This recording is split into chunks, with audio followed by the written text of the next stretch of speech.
nossa entrevista hoje está sendo realizada aqui na Escola Superior da Magistratura e nós vamos conversar com o juiz diretor da escola, Ricardo Pipp Schmidt, que está integrando um grupo no Conselho Nacional de Justiça que está tratando de criar um banco de ações coletivas. Doutor Ricardo, muito obrigada por nos receber, então, aqui na Júris. Eu gostaria de lhe perguntar o que é esse grupo e o que pretende esse banco de ações coletivas. Obrigada pela presença. Eu que agradeço. Na verdade, esse grupo foi constituído pelo Conselho Nacional de Justiça a partir de uma necessidade de se estimular a cultura das ações coletivas. Quer dizer, há um projeto de lei no âmbito do Congresso Nacional que dá uma um novo regramento às ações coletivas. Neste projeto de lei há a previsão de que o Conselho Nacional de Justiça crie um banco de dados para especificar todas as ações coletivas que estejam em tramitação no país. Bom, a partir daí, o Conselho Nacional de Justiça, visando estimular essa cultura das ações coletivas, verificou que alguns estados já contemplam esses bancos de dados, no caso do Rio Grande do Sul e do Rio de Janeiro. Daí que convidou um integrante do Rio Grande do Sul e do Rio de Janeiro para discutir como seria formado este banco de dados. No caso do Rio Grande do Sul, nós temos este banco de dados das ações coletivas de consumo desde 2008, numa iniciativa da Corregedoria Geral da Justiça, que contou com o apoio de um grupo de juízes ao qual eu integro aqui no Rio Grande do Sul, que discutiu o chamado Projeto Poupança. Na época, quando milhares de ações de poupadores foram ajuizadas individualmente, nós verificamos a necessidade de se estimular, de se concentrar essa discussão a respeito da questão da poupança nas ações coletivas. E foi aí que surgiu a ideia de criar um banco de ações coletivas, num primeiro momento focado no projeto Poupança, e depois ampliado então para outras ações coletivas. E como é que funciona esse banco hoje aqui no Rio Grande do Sul, doutor? Aqui no Rio Grande do Sul funciona assim: o juiz que recebe uma ação coletiva, ele encaminha à Corregedoria a informação de que tramita na sua vara uma ação coletiva e já encaminha também as informações a respeito da decisão, eventual decisão liminar que tenha dado, por exemplo, concedendo alguma medida para resguardo dos direitos dos consumidores, por exemplo. Então, a Corregedoria concentra essas informações e coloca na página do tribunal disponível a todos os juízes e a população em geral também. De modo que os juízes, quando recebem uma ação coletiva, podem consultar no site do Tribunal de Justiça se já existe uma outra ação coletiva tramitando sobre aquela mesma matéria. Porque se já existiu uma ação coletiva tramitando sobre aquela mesma matéria, esta ação deve ser encaminhada ao juiz competente, que é o que primeiro recebeu. E também isto serve para as pessoas, a população em geral, os advogados, enfim, verificarem se já tramitam uma ação coletiva envolvendo uma questão que individualmente afeta aquela pessoa, ela pode então aderir, ou seja, aguardar a decisão da ação coletiva sem precisar entrar com a ação individual. E qual é o benefício, doutor, para quem integra então esse banco de ação coletiva? O benefício para o sistema judicial como um todo é evitar decisões conflitantes.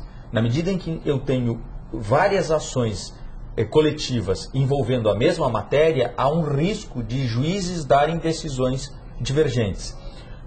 Então tem que ser concentrado num juiz que vai dar a decisão acerca daquela questão.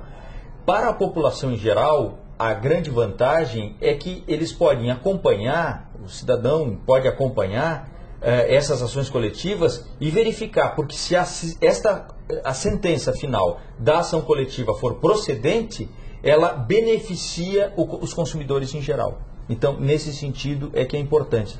Na verdade, este banco de dados ele tem uma relevância na medida em que nós passamos a discutir a importância das ações coletivas. Nós precisamos cada vez mais dar maior eficácia às ações coletivas em detrimento das ações individuais. Porque hoje nós temos mais de 3 milhões de ações tramitando, por exemplo, na Justiça do Rio Grande do Sul.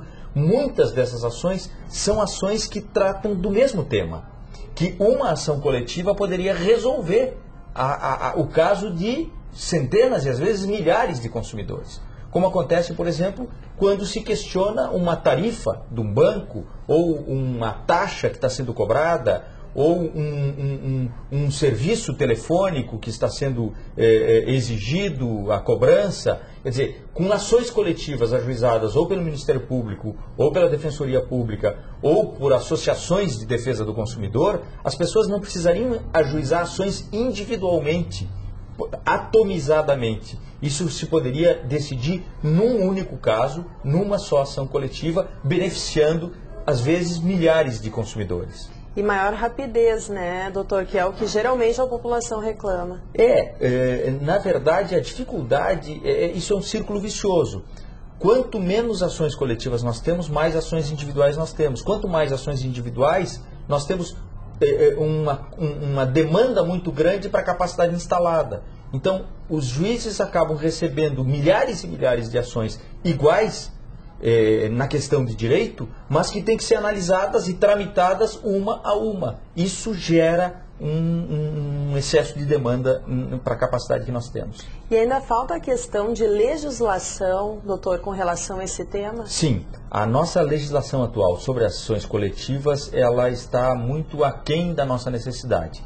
Há no Congresso Nacional tramitando alguns projetos, um especificamente do qual eu integrei o anteprojeto junto ao Ministério da Justiça e que já tem avanços significativos em relação a isso, que permitirá que quando o juiz recebe a ação coletiva dando decisões liminares, possa suspender a tramitação das ações individuais e agilizar o andamento da ação coletiva.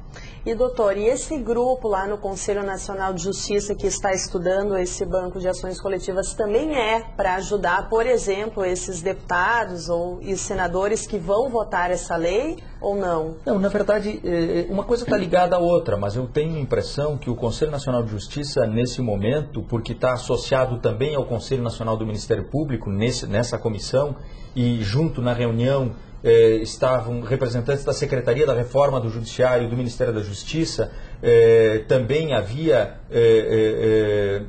um pessoal do direito do consumidor. Então, essas pessoas em Brasília, juntas num grupo de trabalho, podem melhor esclarecer o Congresso Nacional acerca da necessidade dessas mudanças estruturais na nossa legislação que trata da ação coletiva. E nessa primeira reunião, doutor, o que foi discutido? Foram discutidos basicamente o sistema gaúcho, o sistema do Rio de Janeiro. Foi verificada a compatibilidade disso para subsidiar um projeto nacional, vamos dizer assim. Quer dizer, nós temos um banco de dados aqui no Rio Grande do Sul, temos um banco no Rio de Janeiro, vamos ver que outras propostas tem nos outros estados e em que medida o Conselho Nacional de Justiça pode concentrar essas informações a nível nacional, de modo que todos os tribunais possam se comunicar através do Conselho Nacional de Justiça. E tem diferenças com relação ao que acontece no Rio Grande do Sul e no Rio de Janeiro? Tem, porque os sistemas de informática são diferentes. Às vezes um estado já está mais avançado a ponto de dar essas informações online, outros sistemas não têm, outros estados não têm essas informações. Então, a dificuldade está exatamente nesse parâmetro, vamos dizer assim. E o Rio Grande do Sul está à frente nessa questão, Sim, doutor? O Rio Grande do Sul está à frente também nessa questão, porque nós aqui já nos antecipamos e já temos um cadastro. E doutor, além dessa iniciativa desse grupo lá no CNJ, que outras iniciativas a Escola Superior da Magistratura está tendo neste ano? Na verdade, a Escola Superior da Magistratura procura, porque é pioneira, foi a primeira do Brasil, a primeira na América Latina, e aqui nós temos núcleos de estudo de diversas áreas, nós sempre procuramos ter esse protagonismo.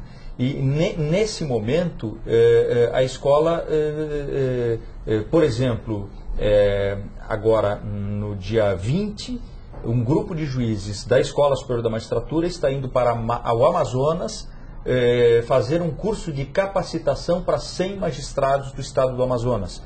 Esse curso foi pedido pelo Tribunal de Justiça do Amazonas e nós estamos fazendo a Escola Superior da Magistratura do Rio Grande do Sul em parceria com a Escola do Amazonas. Então nós vamos fazer uma capacitação em administração judiciária desses juízes. A ideia da Escola da Magistratura é sempre estar à frente do seu tempo, no sentido de ter a vanguarda, estudar antes os problemas que começam a surgir logo adiante, exatamente para poder planejar. Eu acho que em termos de administração judiciária, os números do CNJ deram uma demonstração de que nós realmente somos muito produtivos, somos muito eficientes, fizemos mais com menos, né? E é isso que chamou a atenção de outros tribunais para que a gente então vá até lá discutir com os colegas lá do norte, né, acerca da sua realidade e da nossa realidade, e que a gente possa encontrar alguns caminhos para melhorar a gestão do Poder Judiciário. Foi nesse sentido. O diferencial desse curso é que os 7 juízes que vão para lá dar aula são exatamente magistrados de carreira, e então poderão fazer a discussão sobre gestão pública, gestão do processo, né, administração judiciária, no nível de um diálogo de magistrados com magistrados. Isso me parece muito bom. E o assunto administração judiciária é o assunto do momento atualmente nos tribunais, né, doutor? Porque nós percebemos que nós precisamos fazer algumas mudanças estruturais que são necessárias. Há necessidade também de mudanças legislativas, mas só isso não basta. Também há necessidade de que nos capacitemos para gerir, vamos dizer assim, a tramitação dos processos, gerir melhor os nossos cartórios, administrar melhor as nossas equipes, né? Então, isso é um tema do momento, e a Escola da Magistratura procura se atualizar nisso e poder então fazer essas discussões. Inclusive os novos juízes que tomaram posse, doutor, todos tiveram essas aulas sobre administração judiciária, coisa que não se fazia antigamente, né? Exatamente. Esse é um tema novo e nós estamos realmente bastante focados nele, porque de fato a gestão pública, ela supõe uma técnica, né? Quer dizer, o juiz não tem formação de administrador, não tinha formação de administrador, e de uma hora para outra nós temos aí varas com 5 mil processos, 10 mil processos. Tu tem que encontrar fórmulas de melhor tramitar esta nossa atividade, né? E aí é que entra então esses cursos de administração. Doutor Ricardo, muito obrigada por nos receber aqui na escola e obrigada pela entrevista. Muito obrigado. E o programa Justiça Gaúcha de hoje vai terminando por aqui. Muito obrigada pela sua atenção. E se você quer mandar uma mensagem para a nossa produção, anote o e-mail: imprensa@tj.rs.gov.br. Muito obrigada pela atenção e até o nosso próximo programa.